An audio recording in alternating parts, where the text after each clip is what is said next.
तो बच्चों चलिए आज हम इतिहास पढ़ेंगे। अब तक हमने भारत में राष्ट्रवाद जो चैप्टर है उसके 2 भाग कवर कर लिए हैं, ये तीसरा भाग है।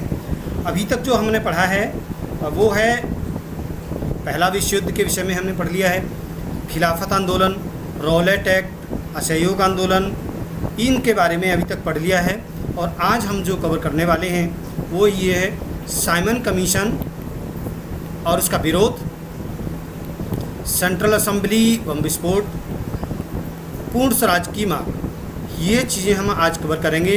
तो चलिए आगे बढ़ते हैं। सबसे पहले सविनय अवज्ञा की ओर। सविनय अवज्ञा की ओर मतलब ये जो घटनाएं हैं ये सविनय अवज्ञा की ओर ले जाती हैं, यानी जो सविनय अवज्ञा आंदोलन था वो इन घटनाओं के बाद चलाया गया। तो इसका सबसे पहला जो ये था साइमन कमीशन, ये बहुत इम्पोर्टेंट है इतिहास की दृष्टि से, इसके बारे में जान लेते हैं। साइमन कमीशन ब्रिटिश गवर्नमेंट के द्वारा 8 नवंबर 1927 को इसकी घोषणा कर दी गई थी। और ये जो साइमन कमीशन था वो सर जॉन साइमन सांसद थे, उनके नेतृत्व में 7 सदस्यीय एक समिति थी, आयोग था, जिसमें सारे ब्रिटिश सांसद थे। एक खास बात, इसमें कोई भारतीय सांसद नहीं था और ये बहुत महत्वपूर्ण विषय बना आगे चल के। तो देख लेते हैं इसके जो सदस्य थे, ये बहुत इम्पोर्टेंट है, जगह नहीं मिलता है, इम्पोर्टेंट है, इसलिए इसमें बहुत ज़्यादा इम्पोर्टेंट तो नहीं है लेकिन ये 1-2 इम्पोर्टेंट हैं। जैसे ये जो अध्यक्ष थे इसके सर जॉन साइमन, ये अध्यक्ष थे और इन्हीं के नाम से ये कमीशन बना था। ये क्लेमेंट रिचर्ड एटली, ये इम्पोर्टेंट है, ये बाद में 1945 से 51 तक ये भारत के ये ब्रिटिश के प्रधानमंत्री थे।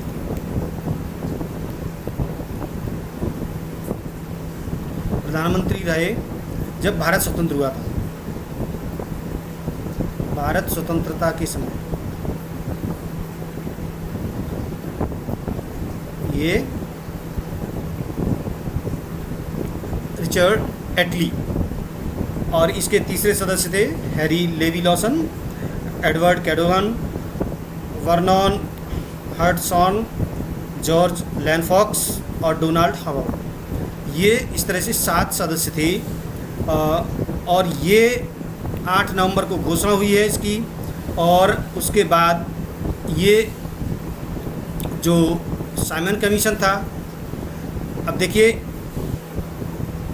साइमन कमीशन का उद्देश्य क्या था। देखिए जैसे हमने कहा कि जो साइमन कमीशन ब्रिटिश गवर्नमेंट के द्वारा इसकी घोषणा की गई थी भारत के लिए, तो इसका जो उद्देश्य खास था, अभी हमने पिछली बार पढ़ा असहयोग आंदोलन, और उसके बाद राष्ट्रवादी विचार उत्पन्न होने लगे थे, भाव उत्पन्न होने लगे थे, और उसके बाद बहुत सारी युवा तैयार हो गई थी ब्रिटिश जो गवर्नमेंट थी उसके खिलाफ लड़ने के लिए। तो राष्ट्रीय आंदोलन या राष्ट्रवादी आंदोलन, राष्ट्रवादी विचार पनपने लगे, जिसको दबाने के लिए ये उसके जवाब में ये गठित किया गया। और एक ख़ास बात ये थी कि जो दबाया जाए तो वो ये चाहते थे कि एक संवैधानिक व्यवस्था हो, उसकी कार्यशैली कैसी हो, उसका अध्ययन करने के लिए यहाँ इसको भेजा गया था और वो सुझाव देगा। और ख़ास बात ये थी कि ये जो कमीशन था ये भारतीय नेताओं को समझाएगा और उनको तैयार करेगा उसके लिए। इसलिए सुझाव क्या दिए, भारत में एक संघ की स्थापना हो जिसमें ब्रिटिश भारतीय प्रांत जो 8 थे, उस समय 8 प्रांत थे, और देसी रियासतें भी शामिल हों उसमें, यानी एक केंद्र सरकार हो और ये 8 प्रांत हैं और अलग अलग इनकी अलग अलग सरकारें। जो केंद्र में सरकार बनेगी वो किसी के प्रति उत्तरदायी नहीं होगी, ये तो उत्तरदायी होंगी लेकिन ये उत्तरदायी नहीं होगी। वाइसराय यानी केंद्र में वाइसराय और प्रांतों में गवर्नर हो। इनको विशेष शक्तियाँ दी जाएंगी और एक लचीला संविधान बना दिया जाएगा जिसको कभी भी संशोधन किया जा सकता है जिसमें। तो इस तरह की ये व्यवस्था की गई जिसको जो भारतीय जो नेता थे उनको मंजूर नहीं था। अब देखिए 8 नवंबर को इसकी घोषणा होती है और 8 नवंबर को घोषणा होने के बाद 1927 में, और इनको पता चल जाता है हमारे भारतीय नेताओं को, उसी समय ये लोग विरोध के लिए तैयार हो जाते हैं और विरोध करने के लिए इन्होंने जो दिसंबर बहुत इम्पोर्टेंट डेट है ये, दिसंबर 1927 का कांग्रेस का अधिवेशन इम्पोर्टेंट है, ये परीक्षा में आया भी था इस साल बोर्ड में। साइमन कमीशन का विरोध, इसमें ये जो एजेंडा था ये पास हुआ है। दिसंबर 1927 के कांग्रेस के मद्रास में अधिवेशन हुआ है, ये याद रखिए। ये कई तरह से प्रश्न आ जाता है, दिसंबर 1927 का कांग्रेस का अधिवेशन कहाँ हुआ, नक्शे में भी आ जाता है भरने के लिए। वह स्थान भरिए जहाँ 1927 का कांग्रेस का अधिवेशन हुआ, तो मद्रास भरेंगे। और उसमें ये भी आ सकता है कि उसमें क्या प्रस्ताव पास हुआ था। तो साइमन कमीशन का विरोध करना है, ये पारित किया गया था।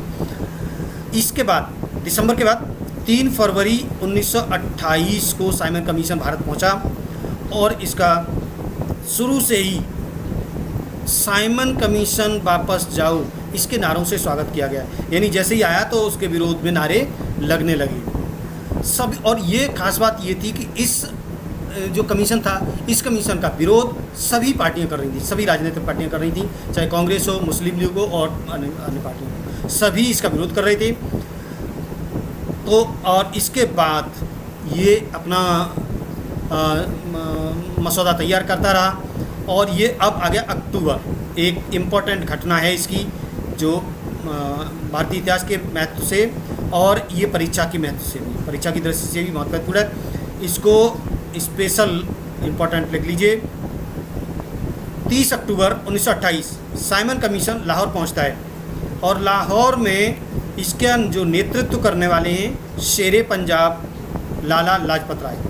याद रखिए लाला लाजपत राय का नाम किस नाम से पुकारा जाता है, शेरे पंजाब। ये भी प्रश्न आ जाता है, शेरे पंजाब किसी कहा जाता है, तो लाला लाजपत राय।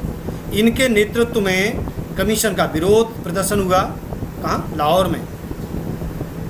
अब यहाँ पर जब वहाँ से कमीशन आया है तो इसकी सब कुछ व्यवस्था होगी। तो वहाँ पर जो जुलूस निकाला जा रहा था, वहाँ पर एक पुलिस अधीक्षक थे स्कॉट ने, जो बहुत उग्र भीड़ थी उस पर लाठीचार्ज का आदेश दे दिया। जहाँ पर जो डिप्टी एसपी थे, उप अधीक्षक थे सैंडर्स, उनके द्वारा लाठीचार्ज करवाई गई।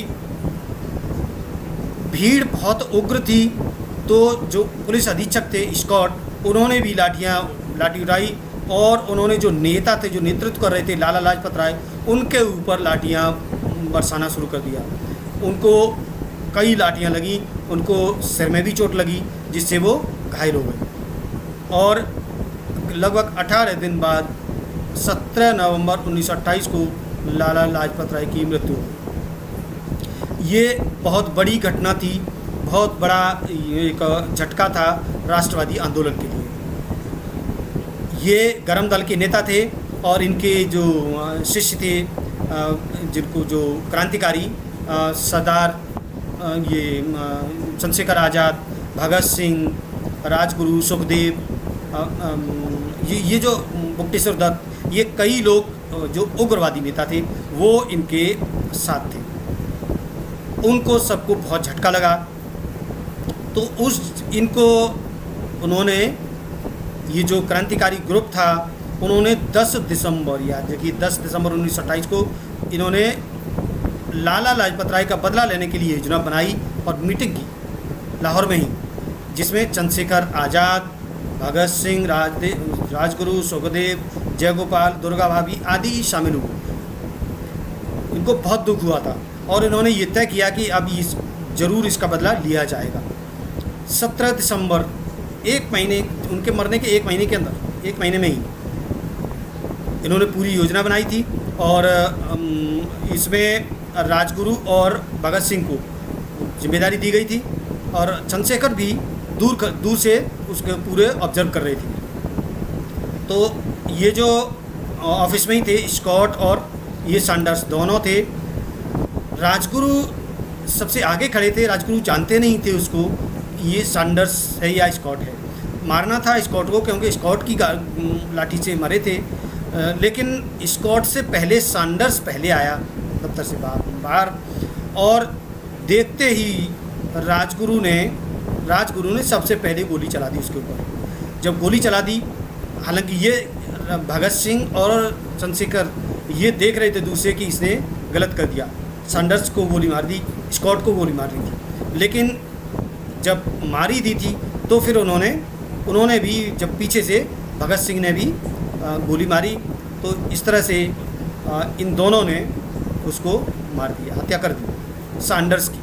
कब? 17 दिसंबर को। इसके बाद और अगले दिन लाहौर की दीवारों पर लिख दिया ये वाला नारा। क्या लिखा है? हिंदुस्तान सोशलिस्ट रिपब्लिकन एसोसिएशन, ये जो ग्रुप था गरम दल वाला, उसका नाम था ये ग्रुप था हिंदुस्तान सोशलिस्ट रिपब्लिकन एसोसिएशन, ने लाला लाजपत राय का बदला ले लिया है। अब क्लियर पता चल गया। इसके बाद ये लोग वहाँ से सब बेस बदल कर कलकत्ता मेल से कलकत्ता चले गए और कलकत्ता में जाकर फिर इन्होंने अगला प्लान बनाया और वो प्लान था इनका सेंट्रल असेंबली में बम विस्फोट करना। सेंट्रल असेंबली में बम विस्फोट क्यों करना था?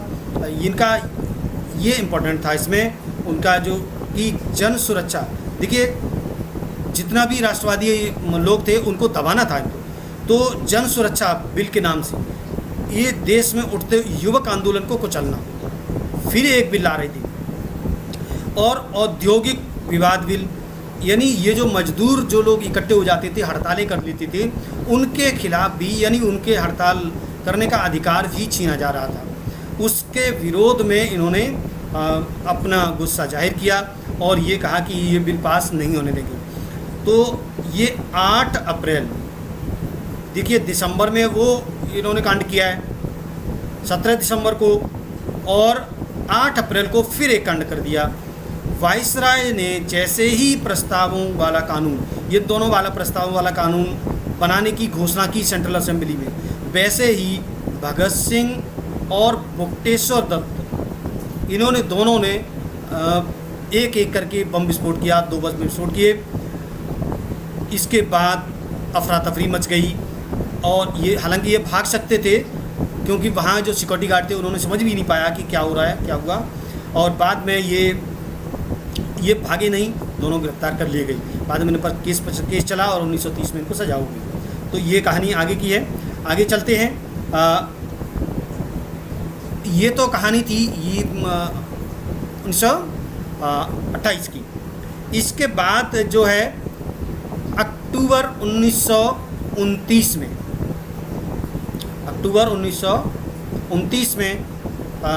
जो कांड होने के बाद अब बहुत तेज़ी से उबाल आ रहा है देश में, और इसके चलते ये वहाँ के जो वाइसराय थे लॉर्ड इरविन, उन्होंने डोमिनियन स्टेट की घोषणा कर दी।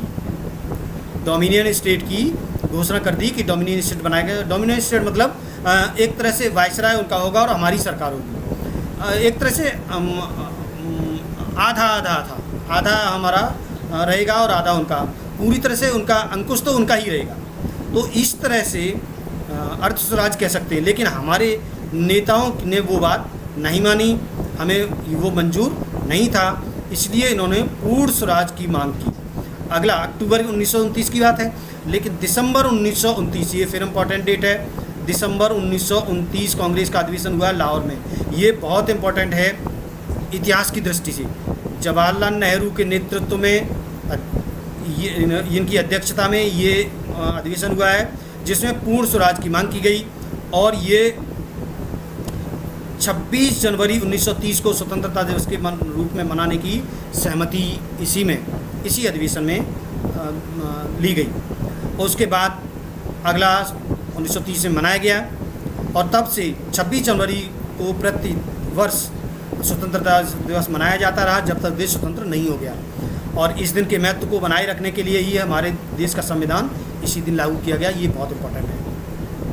देखिए 26 नवंबर को हमारा संविधान बन के तैयार हो गया था 1949 में, लेकिन लागू कब किया गया? लागू कब हुआ? 26 जनवरी 1950 को। 2 महीने तक इसीलिए उसको लागू करने से रोका गया था, ताकि 26 जनवरी का महत्व बना रहे।